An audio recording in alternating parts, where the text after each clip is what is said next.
Selamat pagi dan salam sejahtera untuk kita semua. Sebelum kita bersama-sama mendengarkan pembacaan Alkitab dan renungan yang disampaikan Ibu Pendeta Yutriani MTH dari Resort GKI Sukamara, mari kita berdoa. Bapa di surga, Bapa dalam Yesus Kristus, kami bersuka cita di hari yang baru ini. Kesempatan yang paling indah kami diberikan kesempatan Tuhan sendiri untuk mendengarkan firman-Mu. Biarlah Roh Kudus Tuhan bekerja atas akal, budi, dan pengertian kami, sehingga kami tidak hanya mengerti dan memahaminya saja, tapi kami dapat mengerjakannya dengan kuat kuasa Roh Kudus-Mu. Di dalam nama Tuhan Yesus kami telah berdoa. Amin. Ibrani pasal 4 ayat 1-11, hari perhentian yang disediakan Allah. Sebab itu baiklah kita waspada, supaya jangan ada seorang di antara kamu yang dianggap ketinggalan, sekalipun janji akan masuk ke dalam perhentiannya masih berlaku. Karena kepada kita diberikan juga kabar kesukaan sama seperti kepada mereka, tetapi firman pemberitaan itu tidak berguna bagi mereka, karena tidak bertumbuh bersama-sama oleh iman dengan mereka yang mendengarnya. Sebab kita yang beriman akan masuk ke tempat perhentian seperti yang ia katakan, sehingga aku bersumpah dalam murkaku, mereka tak akan masuk ke tempat perhentianku, sekalipun pekerjaannya sudah selesai sejak dunia dijadikan. Sebab tentang hari ketujuh pernah dikatakan di dalam suatu nas, dan Allah berhenti pada hari ketujuh dari segala pekerjaannya. Dan dalam nas itu kita baca, mereka tak akan masuk ke tempat perhentianku.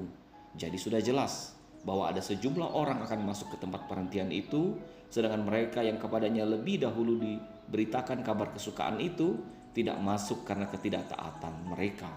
Sebab itu ia menetapkan pula suatu hari, yaitu hari ini, ketika ia setelah sekian lama berfirman dengan perantaraan Daud seperti dikatakan di atas, pada hari ini jika kamu mendengar suaranya, janganlah keraskan hatimu.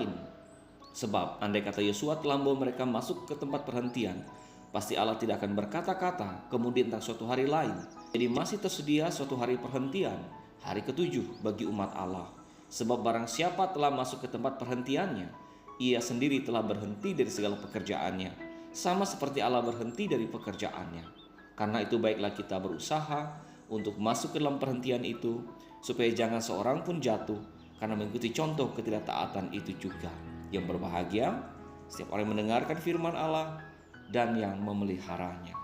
Amin. Shalom, saudara yang kekasih oleh Tuhan. Hari ini kita kembali boleh belajar akan firman Tuhan. Ibrani pasal 4 ayat 1-11. Hari perhentian yang disediakan Allah. Saudara yang kekasih, melewati firman Tuhan hari ini mengingatkan tentang Allah menyediakan tempat perhentian kekal bagi umatnya yang percaya, umatnya yang taat dan setia. Hari ini kita kembali bersama-sama diingatkan supaya bagaimana kita sebagai umat Tuhan nantinya bisa masuk ke tempat perhentian kekal yang telah Allah sediakan ini. Untuk itu Ibrani hari ini mengingatkan kita bersama-sama supaya di dalam menjalani kehidupan sebagai umat Tuhan, biarlah kita senantiasa penuh kewaspadaan dan kehati-hatian, supaya jangan sampai kita dianggap ketinggalan. Saudara, kita sebagai umat Tuhan sudah menerima janji keselamatan, tetapi kita bisa saja menjadi orang yang ketinggalan kalau selama menjalani kehidupan sebagai umat Tuhan kita hanya tahu saja tetapi tidak mau tahu. Kalau kita hanya selalu mendengar tetapi tidak mau menerima dan tidak mau melakukan, bahkan kita menolak firman yang kita dengar. Untuk itu saudara sekalian yang kasih oleh Tuhan, kita boleh kembali diingatkan bahwa perjalanan iman kita sebagai umat Tuhan menuntut sebuah kehati-hatian sampai kita didapati sebagai umat yang tidak percaya, sebagai umat yang tidak taat dan tidak setia. Kita diingatkan dalam ayat 2 kepada orang-orang Yahudi yang sudah menerima janji keselamatan, menerima kabar kesukaan. Tetapi kemudian firman pemberitaan itu tidak berguna bagi mereka. Artinya jelas mereka mendengar tetapi mereka menolaknya, tidak menerimanya dalam hidup mereka. Dan itulah yang membuat mereka tidak dapat menerima janji yang telah Tuhan janjikan untuk mereka. Saudara yang kekasih dalam Tuhan, dalam kehidupan bangsa Yahudi ada 2 titik penting. Pertama, tanah perjanjian, di mana Allah berjanji akan memberikan tanah Kanaan sebagai tanah perjanjian bagi umatnya.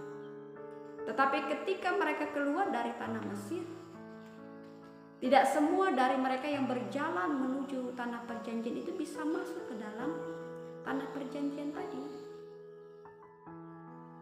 Banyak yang gagal karena ketidaktaatan mereka, karena ketidakpercayaan mereka kepada Allah.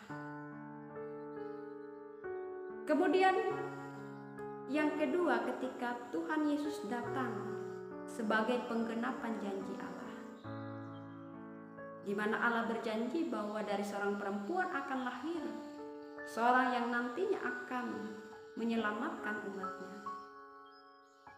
Kita melihat saudara sekalian yang dikasih oleh Tuhan, lagi-lagi bahwa tidak semua mereka mau menerima. Hanya sedikit saja yang menerima dan percaya. Bahkan banyak dari mereka yang kemudian marah dan menolak. Untuk itu saudara sekalian yang dikasih dan diberkati oleh Tuhan, saat ini kita sebagai umat Tuhan berada pada titik ini. Kita berada pada perjanjian kekal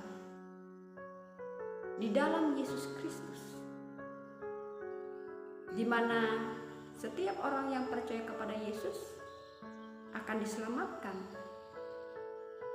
Dan Tuhan Yesus telah menyatakan bahwa Dia akan menyediakan tempat bagi kita yang percaya. Untuk itu saudara sekalian yang dikasih dan diberkati oleh Tuhan kita Yesus Kristus, ketika kita berada dalam tahap ini, tahap perjanjian kekal di dalam Yesus Kristus, biarlah kita menjalani kehidupan penuh dengan kehati-hatian dan kewaspadaan. Kita belajar daripada umat Tuhan, bangsa Yahudi ini. Jangan sampai kita menjadi orang yang tidak taat, orang yang terus bertahan dalam ketidaktaatan sehingga tidak dapat menerima janji tadi, tidak dapat masuk ke tempat perhentian kekal yang Allah sediakan. Untuk itu saudara sekalian yang dikasih dan diberkati oleh Tuhan, sehingga ditegaskan bahwa Allah menyediakan hari lain, suatu hari yaitu hari ini. Maka dikatakan bahwa pada hari ini jika kamu mendengar suaranya, janganlah keraskan hatimu. Saudara sekalian yang dikasih dan diberkati oleh Tuhan, kita diingatkan Allah telah menyediakan tempat perhentian kekal. Dia berjanji akan memberikannya bagi kita. Untuk itu biarlah kita mau membuka hati, tidak mengeraskannya, dan kita mau menerima janji itu, menerima Yesus dalam hidup kita. Kita mau percaya, kita mau taat, kita mau setia kepadanya. Dan saudara sekalian yang dikasih dan diberkati oleh Tuhan kita Yesus Kristus, saudara, tempat perhentian kekal yang disediakan itu begitu mulia. Maka dari itu biarlah kita tidak menggadaikannya karena urusan kepentingan-kepentingan duniawi kita. Tetapi biarlah kita berpegang teguh kepada janji yang Tuhan berikan, supaya itu menjadi bagian yang tetap. Dan hal ini saudara akan kita dapatkan dengan prinsip iman, berjuang melakukan kehendak Allah. Kita tahu melakukan kehendak Allah tidak mudah, tetapi kita harus berjuang menjadi umat Tuhan yang percaya, berjuang menjadi umat Tuhan yang taat, berjuang menjadi umat Tuhan yang setia. Untuk itu, dalam perjuangan iman, biarlah kita mengandalkan Tuhan Yesus sebagai sumber kekuatan untuk kita. Tuhan memberkati kita sekalian. Shalom, salam sehat. Kita menaikkan doa syafaat kita. Bapa di surga, terima kasih atas firman-Mu. Biarlah Roh Kudus Tuhan memeteraikannya dalam hati kami. Kami akan memulai aktivitas kami hari ini di tingkat sinode resort dan tingkat jemaat. Pekerjaan kami sebagai aparatur sipil negara, sebagai petani nelayan, sebagai buruh, sebagai wira swasta, bahkan kami yang sedang mencari pekerjaan, maupun kami yang telah purna tugas. Biarlah kami sungguh-sungguh mengerjakan tugas pekerjaan dan pelayanan ini, karena kami tidak hanya mengerjakannya bagi bangsa negara kami, tapi juga bagi kepujian, kemuliaan nama-Mu. Kami berdoa bagi bangsa negara kami, bagi pemerintahan kami dari pusat hingga daerah yang masih berjuang memutus rantai penyebaran virus COVID-19. Biarlah kami boleh menjadi terang dan garam di tengah pandemi COVID-19 ini. Kami juga berdoa bagi saudara kami yang terpapar, yang sedang menjalani isolasi mandiri, bahkan mereka yang dirawat dimanapun, agar diberikan kekuatan dan sukacita, sehingga mereka akan pulih pada waktunya. Seluruh kegiatan aktivitas kami pada hari ini dan hari-hari selanjutnya kami serahkan dalam nama-Mu yang telah mengajar kami berdoa. Bapa kami yang di surga, dikuduskanlah nama-Mu. Datanglah kerajaan-Mu, jadilah kehendak-Mu di bumi seperti di sorga. Berikanlah kami pada hari ini makanan kami yang secukupnya, dan ampunilah kami akan kesalahan kami, seperti kami juga mengampuni orang yang bersalah kepada kami. Dan janganlah membawa kami ke dalam pencobaan, tapi lepaskanlah kami daripada yang jahat, karena Engkau punya kerajaan dan kuasa dan kemuliaan sampai selama-lamanya. Amin.